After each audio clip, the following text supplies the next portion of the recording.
আজ আমি আপনাদেরকে দেখাবো বাড়িতে কিভাবে খাঁটি ঘি তৈরি হয়। তো দেখুন কত সুন্দর হয়েছে ঘিটা।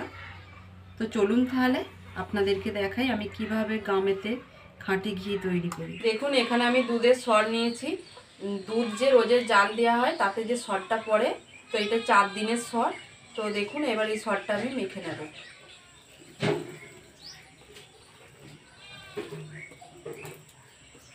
এবার আমি মেখে নিচ্ছি সরটা।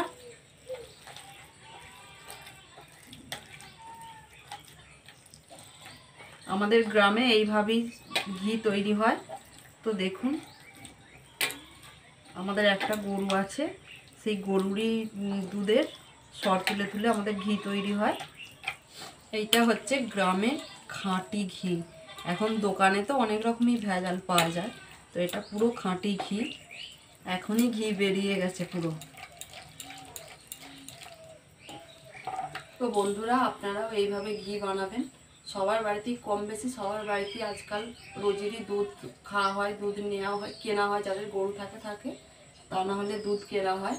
তো দুধে যে সরটা পড়বে আপনারা 4 দিন থেকে 5 দিনের সর তুলে এইভাবে বানাবেন, বানিয়ে দেখবেন পুরো খাঁটি ঘি। আমি 6 থেকে 7 মিনিট মতো এরকম মেখে নিয়েছি।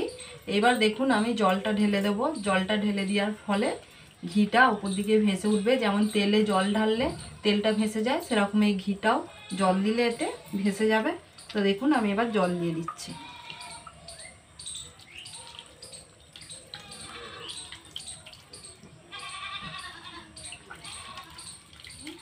ভেসে গেছে কত সুন্দর দেখুন ঘিটা। তো দেখুন ঘিটা কত সুন্দর ভেসে গেছে। এই ঘিটা আমি তুলে এবার একটা বাটিতে তুলে রাখবো।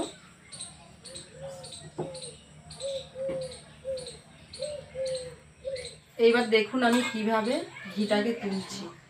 এরকম হাতে করে আস্তে করে এক গায়ে নিয়ে এই যে এরকম আমি তুলে দিচ্ছি।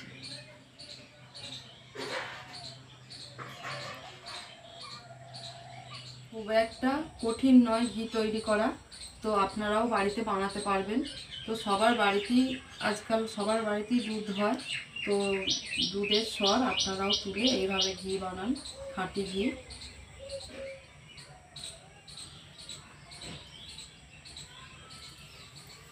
তো দেখুন সব ঘিটা এখানে তুলে নিয়েছি, এতটা মতো ঘি হয়েছে। তো এই ঘি তৈরি করতে গেলে সকালে হলে খুব ভালো হয়। এবার শীতকালে আসছে, শীতকালে সকালের ঘি খুব ভালো হবে, আর অনেকটা করে ঘি হবে। তো এই যে জলটা, এই জলটাও ফেলা যায় না, এটাকে ঘোল বলে। এটাকে চিনি দিয়ে নুন দিয়ে খায়। তো আমার দাদুরা তখন খেত সকালে। চলুন তাহলে ঘিটা তাহলে গালিয়ে নিই। তো দেখুন উনুন জ্বালিয়ে নিয়েছি। এবার আমি ঘিটা কড়াতে ঢেলে দেব। খুব আস্তে আস্তে জাল দিয়ে ঘিটাকে গলাতে হবে। খুব তাড়াহুড়ো করে বেশি জ্বালানি দিলে হবে না, আস্তে আস্তে জাল। এবার আস্তে আস্তে দেখুন তেল মতো হচ্ছে।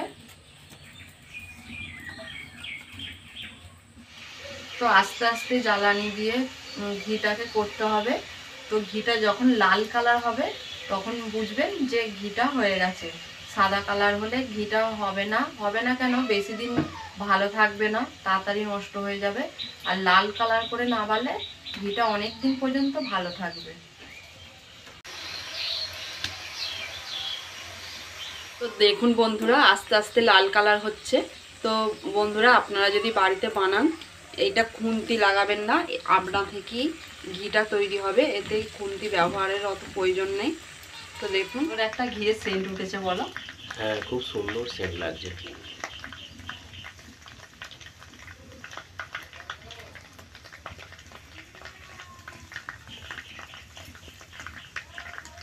তো দেখুন আস্তে আস্তে লাল হয়েছে, আরো কিছুটা বাকি আছে লাল হতে।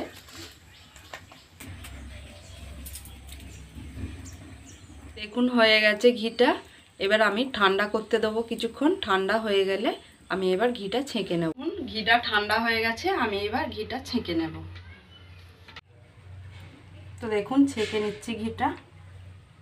এই যে ছিবড়েটা আছে, ছিবড়েটা পড়বে না।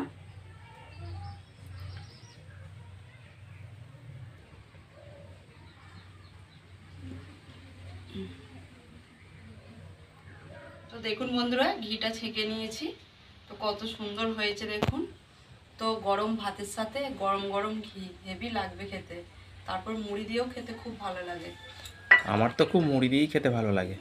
আমার আবার ভাত দিয়ে, আলু ভাতে গরম ভাত আর ঘি খুব সুন্দর লাগে খেতে। তো চলুন, আমি এখানে একটা প্লাস্টিকের জার নিয়ে নিয়েছি। এই প্লাস্টিকের জারটা আমি ঢেলে নেব। কাঁচের জার হলে ভালো হয়, তো আমার কাছে কাঁচের জার নেই, আমি প্লাস্টিক। দেখুন আমি প্লাস্টিক জারটা এবার ঢেলে নিচ্ছি।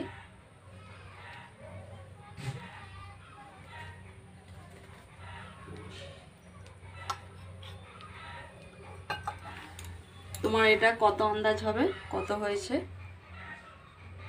ওই 60 গ্রাম মতো হবে, হ্যাঁ, 60-70 গ্রাম। 50-এর বেশি হয়েছে। 80 গ্রাম হবে, 80 গ্রাম 80। তো দেখুন বন্ধুরা, ঘিটা আমার হয়ে গেছে। আমাদের গ্রামের খাঁটি ঘি আমি তৈরি করে ফেলেছি। তো আপনাদের যদি ভালো লাগে, বাড়িতে আপনারাও বানাবেন। সবার বাড়িতেই কম বেশি দুধ খাওয়া হয়, সেই দুধের সর তুলে আপনারাও ঘি বানাবেন। তো আমার ভিডিওটা কেমন লাগলো, ভালো লাগলে একটা লাইক করবেন, বন্ধুদের সাথে শেয়ার করবেন, আর আমাকে কমেন্ট করে জানাবেন। আর বন্ধুরা, আপনারা যদি আমার চ্যানেলে নতুন হয়ে থাকেন, চ্যানেলটিকে সাবস্ক্রাইব করে পাশে থাকবেন। আপনারা তাহলে ভালো থাকবেন, সুস্থ থাকবেন, ঝাল মিষ্টি রান্নাঘর চ্যানেলে পাশে থাকবেন। ভিডিওটা তাহলে আমি এখানেই শেষ করছি। দেখা হচ্ছে পরের একটি রান্না নিয়ে। ধন্যবাদ।